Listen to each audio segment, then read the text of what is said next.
ভাত দে হারামজাদা, তা না হলে মানচিত্র খাবো। কবি রফিক আজাদ বাংলাদেশের অন্যতম একজন কবি। আজ ওনার একটি কবিতা পাঠ করব, ওনার কবিতার বই থেকে কবিতা পাঠ করব।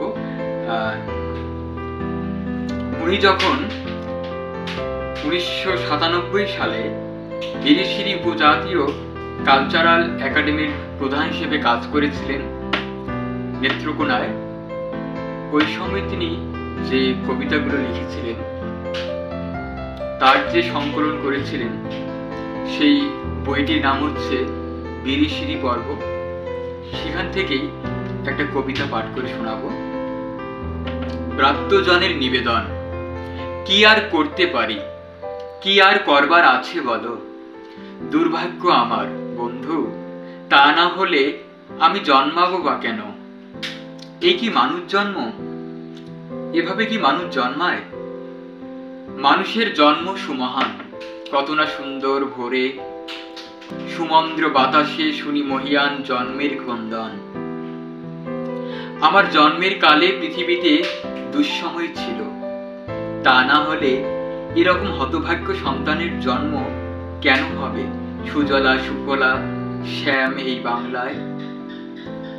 বাংলার সন্তানেরা সকলেই ধনী, জ্ঞানে কিংবা ধনে সর্বদাই। সেরকমটি শুনে এসেছি জন্মের পর থেকে। কেন বা ব্যত্যয় হবে তবে এই ক্ষুদ্র মূর্খ ও মূর্খের বেলা? আসলেই হয়তোবা দূষিত মানুষ আমি, বড্ড বেশি বেমানান এই বাংলাদেশে। ক্ষমা করো দেশবন্ধু, ক্ষম মোরে নেতাজি সুভাষ, ক্ষমা করো কবিগুরু, ক্ষম মোরে অত্যুত্তম দাস, ক্ষম শ্রী মধুসূদন, ক্ষম মোরে ক্ষুদিরাম, ক্ষম হে সুন্দর, ক্ষম মোরে সুচির বাংলার ঘেনি চিত্রকর, সঙ্গীতের সুচির সমান। লালন হাসন ক্ষম অধমেরে, ক্ষম হে অনুজ মম, তারিত স্বজন মুক্তিযুদ্ধে নিবেদিত আত্মীয় স্বজন। ক্ষম মোরে অধমেরে 21 বছর, ক্ষম এ অধমেরে বন্ধু ও স্বজন।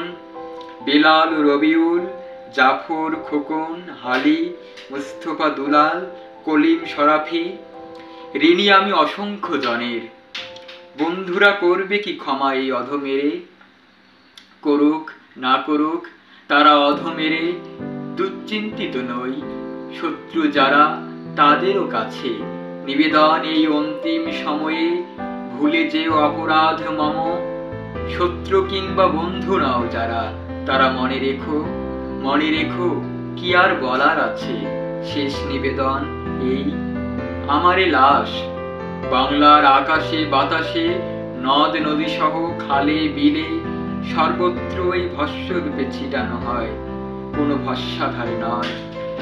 অখণ্ড বাংলার সব নদী নালা ঘাটে যেন ছড়ানো হয় এরকমই অন্তিম প্রার্থনা। অখণ্ড বাংলাই হবে আমার আবাস। ধন্যবাদ।